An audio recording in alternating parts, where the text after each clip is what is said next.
in nas krepi.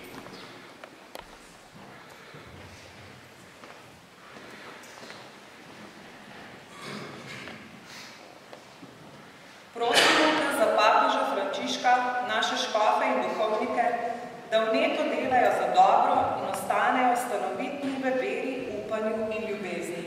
Prosimo te, sliši nas.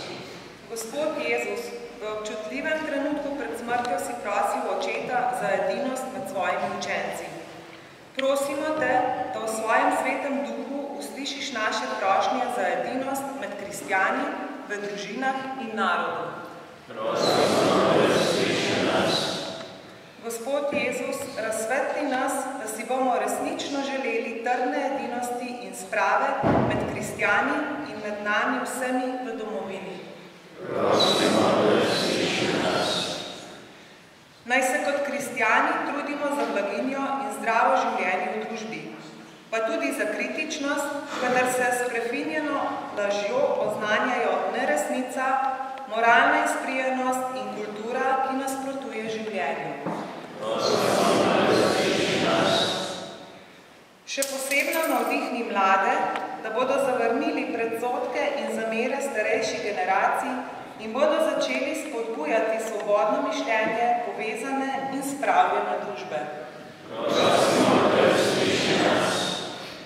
Prosimo te, da se ne bi pritoževali nad neodgovornostjo drugih, ampak bi najprej sami rasli v malih odgovornostih vsakdanjega življenja. Prosimo te, sliši nas. Prosimo te, da bi odgovorni zaznali namero tistih, ki si prizadevajo na kakršenkoli način avtoritarno ali totalno prevzeti oblast in jim to preprečiti. Prosimo te, sliši nas.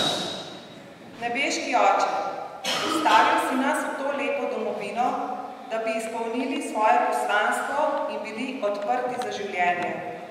Zato te prosimo, naj tvoj duh zaveje med možmi in ženami, ki nas vodijo, da bodo delovali demokratično za pravičnost in razvoj domovine.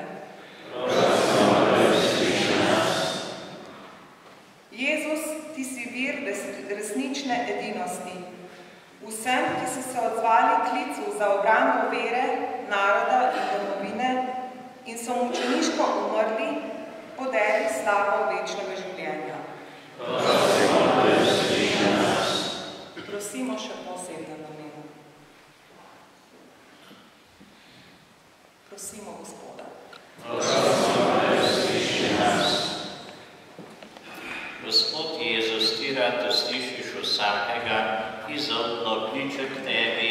Prosimo te, usliši naše prošnje, ki živiš in kraljuješ vekomaj.